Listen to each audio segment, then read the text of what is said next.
Welcome to the channel where I make your insight to the Australian visa system.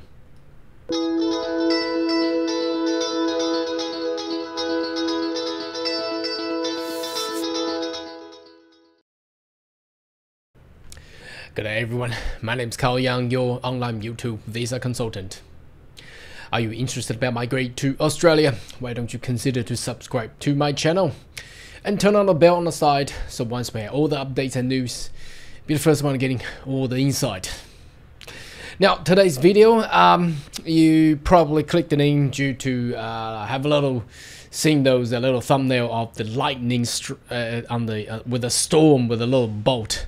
I believe that's a scenario and the circumstances of many of you and the viewers who are looking, or perhaps already in Australia, waiting for forward to migrate with a permanent residency or whatever the certainty of the visa.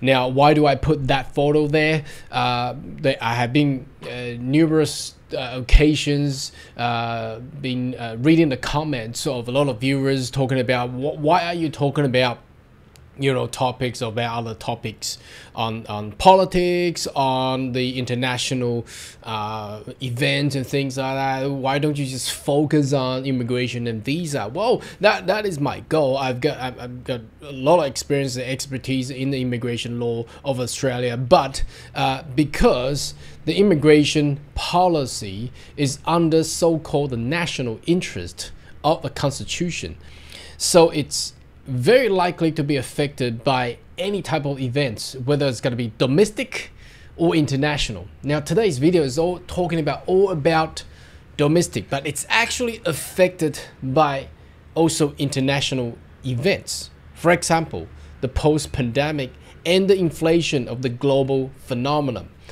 Now, the current government, if you are watching the news I don't suppose that everybody will watching it, but that's the reason I have this channel for you.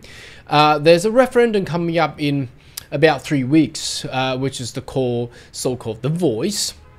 Now, the government, the Labour government, proposed this referendum in seek of what they call enshrining the Aborigines and Torres Strait Islanders' rights to be somehow inserted into the Constitution. I'm not the expertise as a constitutional lawyer, but I do know it does bring out a lot of topics and talks and issues. If you follow my channel long enough, you may notice I periodically bring this topic in.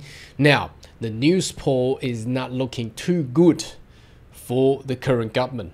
Well, obviously, if you're the governing body, the Albanese government, obviously looking towards a win. But today, there's a news article from the Prime Minister.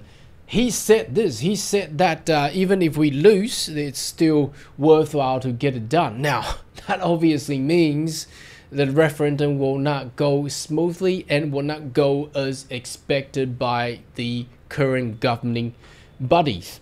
So how would that actually affect immigration? That's the reason I wanted to talk to you about.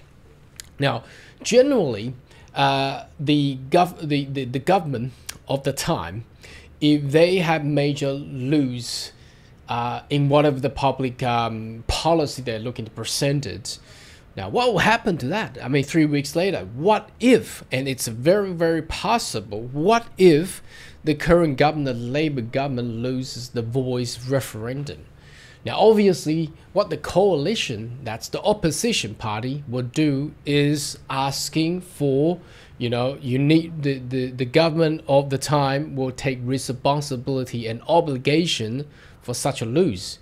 Because a lose means there's a lot of money has been spent and time being wasted.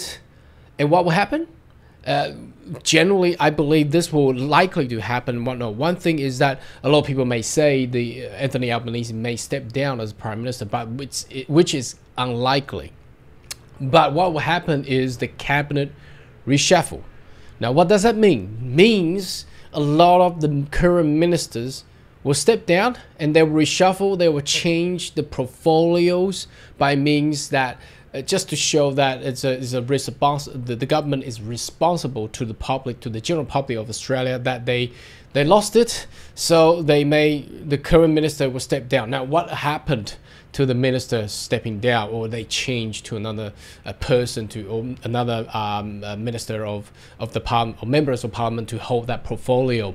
It means the policy will obviously be changing or delay or pause. You may notice that, for example, the general skill migration, the state nomination, 70% cut. Where is the new point test system? Where is the new employer-sponsored visa policy? Where was the promise, so-called, back in April, the migration review report? Obviously, we have seen a lot of news, but it's been delaying. It's almost October. It's been delaying due to this referendum. And if the referendum is a loss for the current government, there will be a further delay. And that is why I put that thumbnail of the lightning striking in a storm of a little boat, and that I'm on that boat as well. I'm all with you because I'm dealing all this in this industry, and I believe there will be a lot of lawyers in the immigration practice and agents would likely to be in that storm as well. We're all in that storm already. So let's have a look at some of the news articles recently came out from the opposite side, which doesn't look too good for the current policymaker, the government of the day. So we have talked about this 2 days ago, that the coalition, which is the opposition party, calls for the cut of the student numbers. Seriously? They're going to cut the international student. Whether or not this will go through, we don't know. We don't know, okay? But there's a lot more news came out. As you can see that this one is talking about the coalition again calls to end PM Prime Minister's visa program amid rising immigration. So what does that mean? We probably were likely to go back to where we were in 2017 and 18, where the opposition party, the coalition, is cooking the idea that too many immigration is not good for Australia. Now, whether or not the general public will actually buy it, but what happened with the coalition back in 2021, they lost the elections. But are they likely to get it back due to the housing crisis? Again, we've talked about this topic for many videos previously. You may want to have to check that out. Whether or not the housing crisis is actually caused by the immigrants, the skilled migrants, it's another question mark, but likely that's where the topic has been driven. Okay, and the other one, this all came out these couple of days, and I believe there'll be more and more of these news come out in Australia, and that is why I'm saying there is uncertainty of the Australian policy, especially in the immigration sector, is already here and upcoming as well. So this one talks about doesn't cut the mustard. Every Australian paying for labour's migration push. Again, they are blaming the current government, the Labour government, for getting too many migrants, and the housing crisis, the housing prices, the rental prices going up, and also the inflation. I mean, inflation is not really the current government's issue, but it's a global phenomenon after the pandemic. So anyway, I would like to summarize a little bit after a couple of news that we. I'm not going to go through the detail of the news, but we'll just have a read of the title. You may have a feel about what they are talking about. Okay, now next one is Australia has a little credibility as a migration destination. Now, what does that say? Okay, it says that because the policy continued to change. It kept on changing and changing, delaying. So it's as a nation of Australia, is actually losing its credibility. Now, obviously, any government will not like to do that. But why did Australia? Why did it happen anyway? It's all due to international issues in the pandemic, inflations, the rise of the costs, and also the two parties are fighting each other, and it's really not a good time. It's not really not a good time, whether or not you think of this or not, in a post-pandemic era, for a government of Australia coming out and raise the issue on the referendum. So it's very easy to actually be attacked by the opposition. So is it a smart move? I'm not too sure. Okay, and this last one, It says it's Spectator Australia.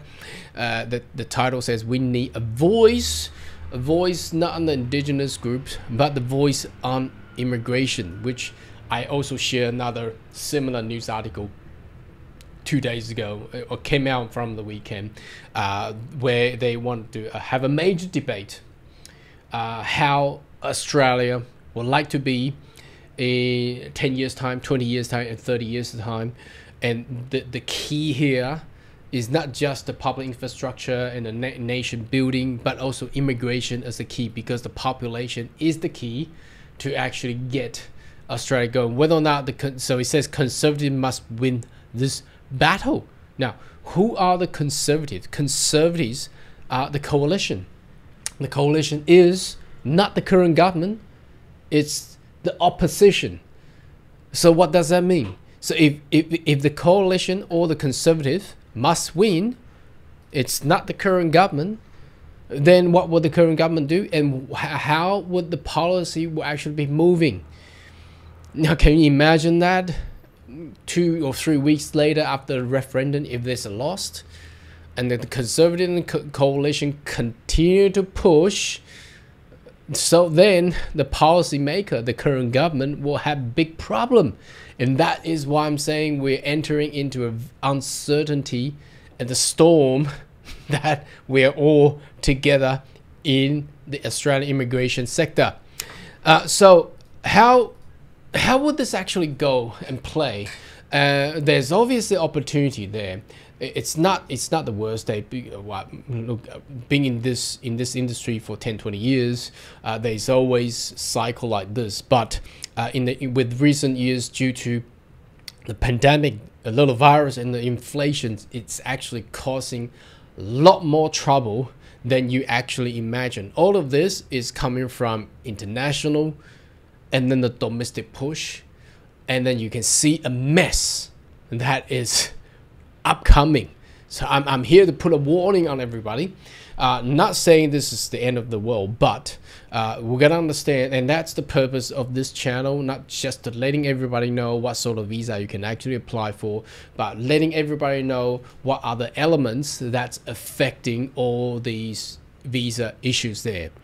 Okay, now last but not least, some of the good news I'd like to update with you. It's the if you're a holder of the British passport, the UK passport, there's a new pathway, new program has been came out. It's called the New Mobility Program, Innovation and Early Career Skill Exchange Pilot for all the UK citizens. All right, so the detail is actually on this website. You may want to search on IECSEP, which is anyway, you put that there, you probably will lend yourself get to this page. So it's a visa category that enables a UK citizens, provided they're within the age and they meet the criteria, and they can actually come and experience life or working career in Australia. So there are currently 2 pathways, 2 streams. So early career stream, skill stream, allow participants to undertake short-term placement and secondment or intra-corporate transfer up to 1 year in Australia. And the other one is an innovation stream, allow for high skill experienced participants to demonstrate contribution to innovation, undertake opportunity for up to 3 years in Australia. Now, bear in mind, this is not a permanent residency program, and it does not have any pathway to become a permanent resident. They're coming to Australia to experience work, whilst if they wanted to transfer into a permanent residency, they are still required to go through the general skill migration, or whether or not the global talent program, or perhaps the employment sponsor afterwards. So you need to go through with these 2 application form, which is assessed by the DFAT, the Department of Foreign Affairs and Trade, and once that's approved, then you will be eligible to apply for where is that? Okay, so the early career is for people between 21 and 45. Innovation, there's looks like there's no age attached to it. An applicant must be demonstrated UK citizen and have their adequate financials. And then if it's successful, here's the key. Okay, that's a keyword there, very tiny, but I'll read it out. Once approved by DFAT, you'll be able to apply for the International Relation Visa subclass 403, which does not have any pathway to permanent residency there. But anyway, that's a good news, at least a good news for some of the UK citizens there. So anyway, should you have more question query, more than welcome to leave comment right down below, and I'll see you next video. Goodbye.